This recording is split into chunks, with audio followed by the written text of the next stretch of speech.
Hello दोस्तों, आप सभी का मेरे यूट्यूब चैनल में बहुत बहुत स्वागत है। आज इस वीडियो में मैं आपको 2019 की उन वैकेंसियों के बारे में बताने वाला हूं जो आपको 2019 में गवर्नमेंट जॉब दिला सकती हैं। साथ ही आपको उनकी फॉर्म अप्लाई करने की लास्ट डेट व उनकी तैयारी करने के लिए जो बेस्ट बुक है उनके बारे में भी बताने वाला हूं। तो वीडियो के एंड तक ज़रूर बने रहें तथा वीडियो को लाइक और शेयर करना ना भूलें।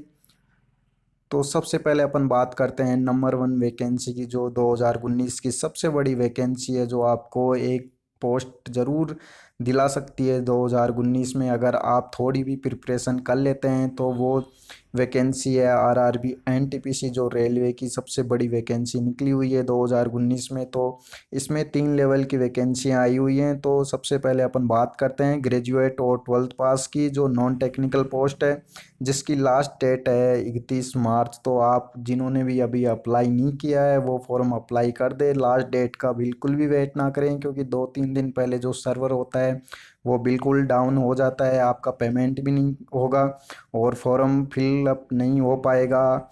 तो इसलिए आपको ये जो वीडियो है ये इसीलिए बनाया गया है, आपको एक बार रिमाइंडर करने के लिए कि आपकी जो वैकेंसी आई है उनकी लास्ट डेट इसी मार्च और अप्रैल के फर्स्ट वीक तक ख़त्म होने वाली हैं। तो आप अगर आरपीएफ में आपका सिलेक्शन भी हो चुका है, तो आपके अगर फिजिकल चल रहे हैं, तो आप थोड़ा सा टाइम निकाल के इन वैकेंसियों के फॉर्म ज़रूर अप्लाई कर दें। क्या पता आपका जो आरपीएफ एसआई या कांस्टेबल में जो मेरिट लिस्ट आएगी फाइनल में, उसमें आप रह जाओ और इन वैकेंसियों के फॉर्म भी आप फिलअप नहीं कर पाओ, तो आपका जो 2019 का जो गोल्डन चांस है वो निकल जाएगा। इसलिए इस वीडियो में मैं आपको सभी जो एग्ज़ाम है उनकी लास्ट डेट फॉर्म अप्लाई करने की बताने वाला हूँ।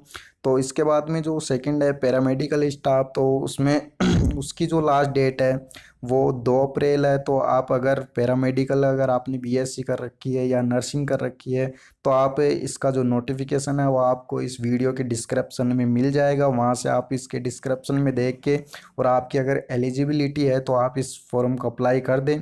उसके बाद में जो सबसे बड़ी जो पोस्ट है ग्रुप डी और लेवल फर्स्ट लेवल की, जो कि 1,03,769 है पोस्ट। तो इसकी जो लास्ट डेट है वो 12 अप्रैल है। तो इसमें 10th पास स्टूडेंट जो भी हैं वो सब अप्लाई कर सकते हैं, साथ ही ग्रेजुएशन वाले और ट्वेल्थ वाले भी इस पोस्ट के लिए अप्लाई कर सकते हैं। तो ये जो आरआरबी एनटीपीसी की सबसे बड़ी वैकेंसी है, इसका फॉर्म अप्लाई करना आप बिल्कुल ना भूलें। अब बात करते हैं अपन जो आरआरबी एनटीपीसी की जो सबसे बेस्ट बुक हैं उनके बारे में। तो जो रेलवे की जितनी भी वैकेंसी होती हैं उनमें सबसे अहम रोल प्ले करता है वो होता है जनरल नॉलेज। जिसका भी जनरल नॉलेज अच्छा होता है वही फाइनल मेरिट तक पहुंच पाता है। आप अभी अभी आरपीएफ एसआई और कांस्टेबल की जो एग्ज़ाम हो चुकी है उनमें आप देख चुके होंगे, उनकी कट ऑफ भी आप देख चुके होंगे कि उनमें जो रीजनिंग और मैथ का लेवल तो ऐसा होता है कि अपन लोग कर देते हैं जो थोड़ी भी प्रिपरेशन करते हैं, लेकिन जो जीके का लेवल होता है वो कुछ इस तरह से स्टैंडर्ड होता है कि जो प्रिपरेशन कर रहा है 6-7 महीने से रेगुलर, वही उस जीके के क्वेश्चन कर पाता है ज़्यादा से ज़्यादा। तो फिर फाइनल जो मेरिट निकलती है वो सबसे अहम रोल जो होता है वो जीके का ही होता है। तो इसी तरह जो आरआरबी एनटीपीसी की जो एग्ज़ाम है उनमें भी सीबीटी 1 और सीबीटी 2 होगा। तो सीबीटी 1 में है जो जनरल नॉलेज होंगे, जो 100 में से 40 क्वेश्चन जनरल नॉलेज के होंगे, और वैसे ही जो सीबीटी 2 है तो सीबीटी 2 होता है वही जो फाइनल सिलेक्शन होता है उसी से होता है, क्योंकि सीबीटी 1 के तो आपका जो क्वालिफाई नेचर होता है, लेकिन जो सीबीटी 2 होता है उसी के मार्क्स मेरिट लिस्ट में जुड़ते हैं। तो सीबीटी 2 में 120 क्वेश्चन होते हैं, जैसे आरपीएफ एसआई में हुआ सेम उसी लेवल का पेपर होगा, और उसमें जो जीके के क्वेश्चन होंगे वो 50 क्वेश्चन होंगे। तो जो जीके के क्वेश्चन अच्छे से अटेम्प्ट कर पाएगा उसी का फाइनल सिलेक्शन होगा और उसी को अच्छी पोस्ट मिलेगी। तो मैं आपको जो जीके की बेस्ट बुक है उनके बारे में बताने वाला हूँ। तो ये जो 3 बुक है उनके बारे में मैं आपको बता देता हूँ कि जो सबसे पहली जो बुक है वो रेलवे पॉइंट जो इलाहाबाद के पब्लिकेशन है उसकी बुक है, जो आपको अमेजोन पे और फ्लिपकार्ट पे ऑनलाइन मिल जाएगी। तो इस बुक में जो बेसिक से लेके और अच्छे लेवल तक क्वेश्चन और आपके अच्छे लेवल तक के जो मटेरियल है वो कवर किया हुआ है। इसमें जो इसके जो पेज हैं वो टोटल 430 पेज की बुक है ये, और ये हिंदी मीडियम वालों के लिए, इंग्लिश में नहीं है। तो सबसे जो अच्छी बुक है ये वो यही है। इसका जो लिंक है डायरेक्ट लिंक ऑनलाइन परचेज का वो मैं आपको इस वीडियो के डिस्क्रिप्शन में दे दूंगा। उसके बाद में जो सेकंड वाली बुक के बारे में बात करते हैं, ये तीनों बुक सामान्य ज्ञान की है, जीके की हैं, जो रेलवे के जीके आता है उसी की। तो इसके बाद में जो सेकंड बुक है दृष्टि की पब्लिकेशन की है, जो कि सिविल सर्विस की तैयारी करवाते हैं। ये भी अच्छी बुक है, लेकिन इसमें जो जीके का लेवल है वो जो पहली बुक ये जो इलाहाबाद वाली रेलवे पॉइंट की बुक है, तो इसमें जो पेज है वो भी कम है, 260 पेज की है। लेकिन अगर जिनकी लेवल अच्छा है, मतलब जिन्होंने बेसिक कर रखा है, उनके लिए काफ़ी अच्छी बुक है। ये जो बुक है सामान्य ज्ञान की दृष्टि पब्लिकेशन, ये आपको हिंदी और इंग्लिश दोनों लैंग्वेज में मिल जाएगी। तो इसका भी लिंक मैं आपको इस वीडियो के डिस्क्रिप्शन में दे दूंगा। ये आपको अमेजोन पे या फिर फ्लिपकार्ट पे मिल जाएगी। तो ये आपको जो है आपके घर तक आपके एड्रेस पे पहुंच जाएगी। बाकी ये जो बुक है या ई बुक है, तो ये आपको डाउनलोड करनी पड़ेगी आफ्टर पेमेंट के बाद में। इसके बाद में ये जो लास्ट वाली बुक है, इसके बारे में मैं पहले भी बता चुका हूँ। ये जो बुक है ये आकाश इंस्टीट्यूट की है। इसका जो मटेरियल है बहुत पुराना है, और इसकी जो एक खासियत है, इसमें जो क्वेश्चन है जो जीके दे रखा है वो लाइनर जीके दे रखा है। मतलब कुछ स्टूडेंट, क्या बहुत से स्टूडेंट होते हैं जिनको लेंथ जीके पढ़ने में बहुत जोर आता है, तो इसमें जो सिलेक्टेड सिलेक्टेड जो टॉपिक है उनके जो लाइनर जो क्वेश्चन है और उनके लाइनर जो आंसर है वो दे रखे हैं, और लाइनर इसमें जीके दे रखा है जो लास्ट की बुक है। तो इसमें पेज 120 है, और ये हिंदी मीडियम वालों के लिए। तो ये तीन बुक हैं, आपको जो बुक अच्छी लगे आप जितना पढ़ सकते हैं। मतलब अभी जून और जुलाई में एग्जाम होगी, तो आप अगर ये बुक पढ़ सकते हैं, जो सबसे फर्स्ट बुक है, सबसे अच्छी बुक बताता हूँ मैं ये।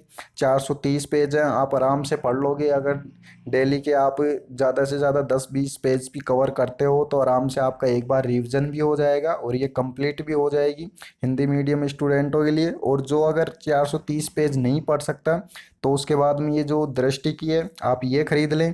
तो इसमें 260 पेज हैं, तो ये भी आपको हिंदी और इंग्लिश दोनों में मिल जाएगी। इसका भी लिंक आपको वीडियो के डिस्क्रिप्शन में मिल जाएगा। अगर आप ये चाहते हैं कि आपसे लेंथी जो टॉपिक हैं वो कवर नहीं होंगे, तो फिर आपको जो लास्ट वाली बुक है इसको आपको 3-4 बार रिवीजन जरूर करना पड़ेगा। और ये ई बुक है, आपको ई बुक मिलेगी। आप बाद में कंप्लेन मत करना कि सर आपने क्या बताया था और जो अपन हमें क्या मिल रहा है। तो इसलिए मैं आपको पहले ही बता देता हूँ, ये तीनों बुक हैं, आपको जो भी अच्छी लगे या आप जितने पेज आप कवर कर सकते हो आप कर सकते हो। मैं तो सबसे पहले यही कहूँगा कि आप जो फर्स्ट वाली बुक है उसी को प्रेफरेंस दे सबसे ज़्यादा, या फिर सेकंड वाली को, क्योंकि इतना तो चलता ही है। दो एग्जाम होगी, CBT 1 और CBT 2। तो आपको जो 430 वाली जो पेज वाली बुक है आपको सबसे ज़्यादा वो ही कवर करनी चाहिए, जितनी हो पाती है उतनी। अगर आप उतनी नहीं कर पाते तो ये सामान्य ज्ञान दृष्टि की है, आप ये खरीद लें। ठीक है, तो ये जनरल नॉलेज की बुक है जो RRE NTPC और जो ग्रुप डी की जो एग्ज़ाम होने वाली है उनके लिए सबसे ज़्यादा यूजफुल है। और साथ में आप अपना करंट जीके भी तैयार रखें। ठीक है, क्योंकि जो आपका अगर जीके का अच्छा आपका सिलेबस कवर हो जाता है, तो आपका सिलेक्शन कोई नहीं रोक सकता है RRB NTPC में, और आपको अच्छी पोस्ट जरूर मिलेगी। इसके बाद में अपन बात करते हैं जो सेकंड वाली वैकेंसी है उसके बारे में। तो सेकंड वाली जो वैकेंसी है वो FCI की है, फूड कॉरपोरेशन ऑफ इंडिया की। तो इसमें जो टोटल वैकेंसी आई हुई है वो 4103 है। ठीक है, तो इसकी जो क्वालिफिकेशन दे रखी है वो है BA BSc BCom BTech, यानी आपकी ये जो क्वालिफिकेशन है इनके अकॉर्डिंग इनमें पोस्ट दी हुई है। BA वालों की भी इनमें 2-3 पोस्ट है, BSc वालों की भी है, और BCom वालों की भी है, और BTech वालों की भी है। मैंने जो क्वालिफिकेशन लिखी है उन सभी की इसमें पोस्ट दे रखी है जोन वाइज। तो आपको जिस जोन से आप फॉर्म अप्लाई करना चाहते हैं उस जोन से फॉर्म अप्लाई कर दे। इसका भी जो नोटिफिकेशन है वो आपको जो लिंक है इस वीडियो के डिस्क्रिप्शन में मिल जाएगा, वहाँ से आप नोटिफिकेशन देख सकते हैं। और सबसे जो इम्पोर्टेंट है वो इसकी जो लास्ट डेट है वो 30 तारीख है, यानी 30 मार्च से पहले आप फॉर्म अप्लाई ज़रूर कर दें। तो ये हो गई FCI की। और इसमें सबसे अच्छा एक चीज़ और है, ये जो BA और BSc वालों के लिए जो पोस्ट हैं उनमें डिपोट और जनरल जनरल की पोस्ट है। तो उन दोनों पोस्टों पे सिर्फ एक ही एग्ज़ाम होगी, आपको एक ही एग्ज़ाम क्लियर करनी है। आपका अगर एक ही एग्ज़ाम में अच्छे मार्क्स आ जाते हैं तो आपको एफसीआई की पोस्ट मिल जाएगी, और ये काफ़ी अच्छी पोस्ट बताते हैं इसको, क्योंकि इसमें जो वर्कलोड होता है वो नहीं होता। आप आगे के लिए भी तैयारी कर सकते हैं अपनी, और एग्ज़ाम की तैयारी करना चाहते हैं तो आप ये सबसे जो अच्छी पोस्ट है एफसीआई की वो आप भर सकते हैं। और अगर आपका इनमें सिलेक्शन हो जाता है तो इसमें जो प्रोबेशन पीरियड है 2 साल का, उसके बाद में आप दूसरी जो अपनी और एग्ज़ाम है, जैसे किन्हीं का सिविल का है या फिर कोई स्टेट सिविल की तैयारी करता है, तो आप उनमें भी जा सकते हैं। इसलिए जैसे आरपीएफ एसआई की जैसे पोस्ट थी, सेम ऐसी ही पोस्ट है, बस इसमें जो आपको वर्दी नहीं मिलेगी, बाकी जो जैसे आरपीएफ एसआई में होता है वैसे आपको टाइम इसमें मिल जाएगा। तो इस पोस्ट को ज़रूर अप्लाई कर दें। और बाकी इसका जो पैटर्न होता है एग्जाम पैटर्न, वो बैंकिंग का जैसा होता है। बैंकिंग के जैसी रीजनिंग आएगी, बैंकिंग का जैसे मैथ आएंगे, और बैंकिंग के जैसे ही इंग्लिश आएगी। ठीक है, तो ये हो गई सेकंड वैकेंसी। उसके बाद में अपन बात करते हैं जो थर्ड वैकेंसी है 2019 की।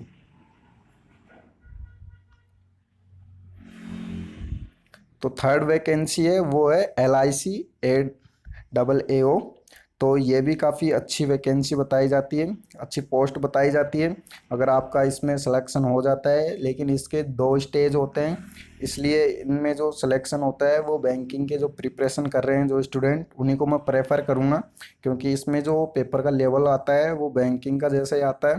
तो अगर आप बैंकिंग की तैयारी कर रहे हो तो ये जो पोस्ट है वो आप बिल्कुल मिस ना करें, क्योंकि एलआईसी की जो डिपार्टमेंट है एलआईसी में, उसमें आपको जो AA का काम होता है उसमें आपका इतना वर्कलोड नहीं होता, और 6 घंटे की जॉब होती है 10 से 5 बजे तक, बीच में 1 घंटे का लंच भी होता है, और आपको एसी ऑफिस मिलता है। आराम से आप जो 1 घंटे का आपको लंच का टाइम मिलता है, आप उसमें स्टडी भी कर सकते हो या फिर आप घर पे भी जा सकते हो। मतलब जो 1 घंटे का टाइम है आप उसको बिल्कुल यूज कर सकते हो, उसमें कोई वो नहीं होता है कि आप कुछ क्या करें क्या नहीं करें।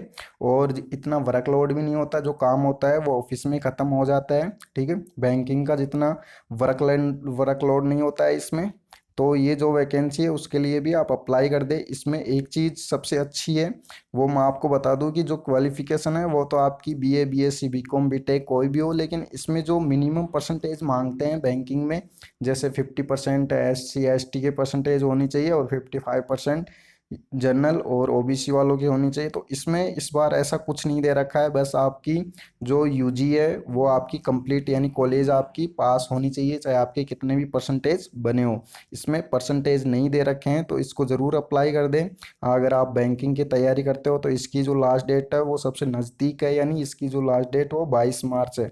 ठीक है, ये हो गई 3 वैकेंसी। इसके बाद में अपन बात करते हैं चौथी वैकेंसी के बारे में। तो जो चौथी वैकेंसी है वो SSC CHSL की है, जो कि 12th पास क्वालिफिकेशन इसकी 12th पास है। इसमें भी 5,000 के समथिंग वैकेंसी है, लेकिन ये जो कंप्लीट होती है तो कंप्लीट होते होते इसकी जो वैकेंसी है उनमें काफ़ी इंक्रीज हो जाती है वैकेंसी, इसलिए मैंने इसकी जो वैकेंसी है वो नहीं लिखी है। तो आप इस जो वैकेंसी है इसके लिए भी आप फॉर्म अप्लाई कर दें। इसकी भी जो लास्ट डेट है वो 5 अप्रैल दे रखी है, तो उससे पहले ये जो वैकेंसी है इसके लिए आप अप्लाई कर दें। इसकी भी 2 फेज होते हैं, एक जो रिटर्न होता है उसके बाद इसमें ऐसे का भी पेपर लगता है, फिर उसके बाद टाइपिंग होती है। इसमें टाइपिंग स्पीड भी ज़्यादा नहीं मांगते, 35 वर्ड मांगते हैं, तो आराम से आप 1 या 1.5 महीने टाइपिंग की तैयारी करके इसमें पोस्ट ले सकते हो। ये भी काफ़ी अच्छी पोस्ट मानी जाती है। आगे आप अगर तैयारी करना चाहते हो इसमें भी ज़्यादा वर्कलोड नहीं होता, और सैटरडे संडे की ऑफ रहती है। एसएससी की काफ़ी अच्छी पोस्ट होती है 12th लेवल पे। तो ये हो गई वैकेंसी के बारे में जो 2019 की अभी वैकेंसी निकली हुई है, और ये जिनकी लास्ट डेट अभी ख़त्म होने वाली है। तो मैंने आपको जो जितनी वैकेंसी थी उनकी लास्ट डेट आपको रिमेम्बर कर दी है, तो आप इनके फॉर्म ज़रूर अप्लाई कर दें और अपनी प्रिपरेशन अच्छे से करें। आई होप आपको ये वीडियो पसंद आया होगा। वीडियो को लाइक और शेयर करना ना भूलें। इसी के साथ मिलता हूँ अगले वाले वीडियो में। जय भारत जय हिंद।